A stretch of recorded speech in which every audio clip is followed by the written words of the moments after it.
Global happenings today. We communicate.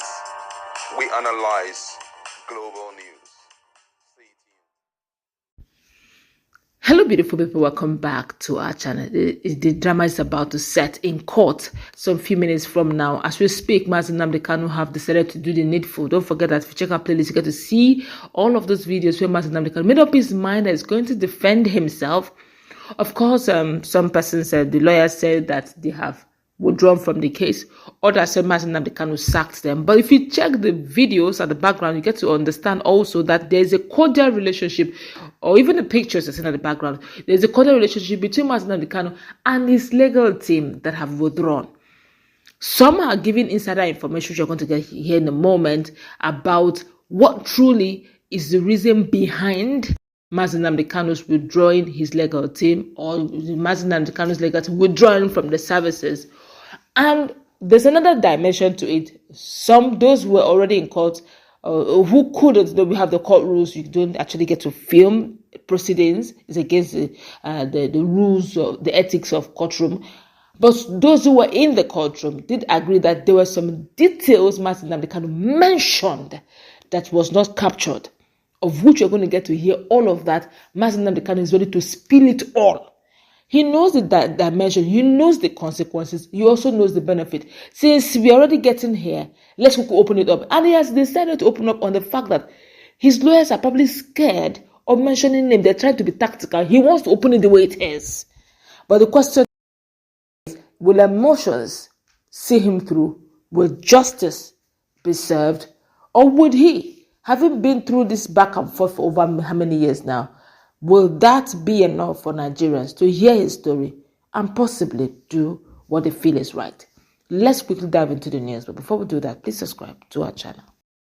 Of course, if you check our playlist, he has listed his number of witnesses, of which includes the likes of two ministers from Bola Ahmed Tinubu's administration, which is Dave Umahi, the former Ebonyi State Governor, and the former Rivers State Governor, and the present FCT Minister, Nyesom Wike.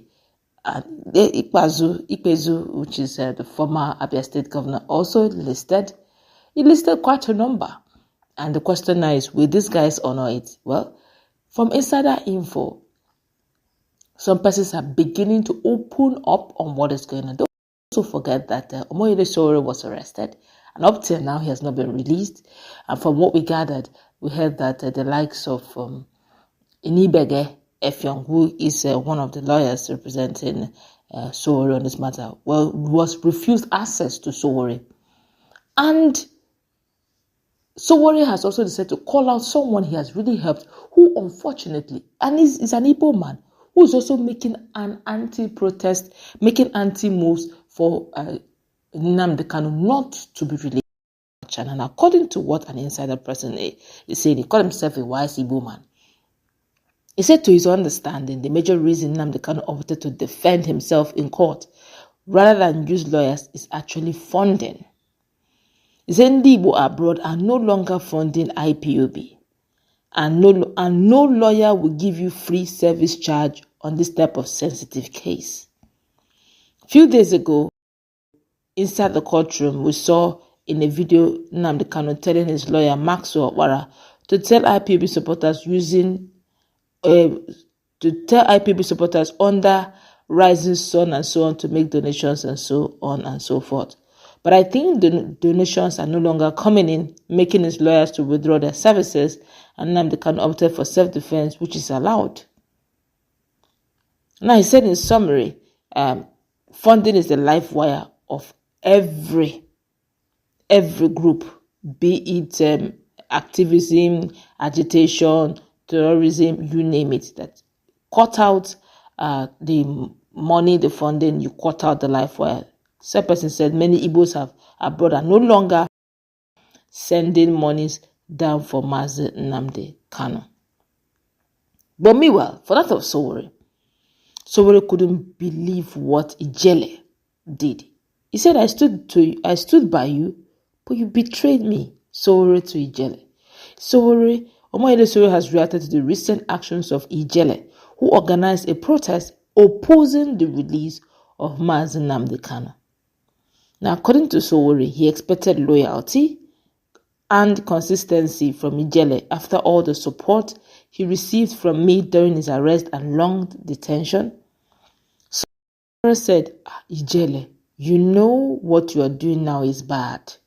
I stood by you when you were arrested and detained for years, only for you to return and start fighting me by protesting against Nnamdi Kanu's release is totally wrong. He expressed disappointment that someone who once benefited from collective solidarity has now turned against those who supported him. I guess this is where it gets very messy. But some persons have decided to look into this matter and look at the dynamics of Nnamdi Kanu's defending himself. Much as one would should I say, support the fact that he is brave enough to defend himself. But there could be more to this than meets the eyes. But let's quickly give you details of what transpired some few hours ago in court. According to Kanu, for some of us, he's not allowed to make videos while in court. Is against the court ethics. He said, according to Nnamdi Kanu, he said, I will name the perpetrators. Kanu says lawyers are too afraid to speak. He said Abuja, the 10 IPB leader, Nnamdi Kanu, has told the court he will personally call out individuals he says are responsible for alleged wrongdoings, accusing his lawyers of being too afraid to name names. In a statement filed in court as he prepares to represent himself, Kanu said that his legal team had hesitated to identify certain persons, prompting him to take over his own defense. My lawyers are afraid to call names. Let me call names. And if anything happens, let it be because I stand for the truth, he said. You can't be fighting for justice and still be afraid to call the names of people who committed the acts. That's why I want to defend myself and call any necessary names that are mentionable. Kanu made the remarks amid ongoing proceedings in which he has elected to open his own defense after dismissing his previous legal team. He has also sought to subpoena a number of high-profile figures as witnesses in this case. The court is here to rule on the scope of evidence Kanu may present while acting as his own counsel. Observers note that the move raises questions about procedure, witness protection, and legal strategy for addressing sensitive allegations in open court. Now there are two sides to it. One part, they're saying funding may not be enough. Another part is saying, look, you guys are a bit too technical in all of this, but I'm willing to mention names. Let it be said that it's the truth I said that took me here, and let Nigerians know exactly what they're in for. So nobody comes in and begins to get surprised over certain issues and let them begin to see dimension of things that are taking place behind the scene.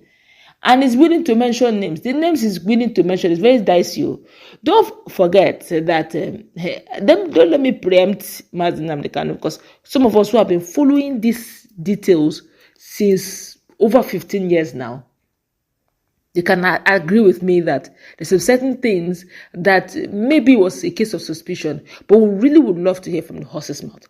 That's where we're going to wrap it up. Let's meet in our comment section. What's your take?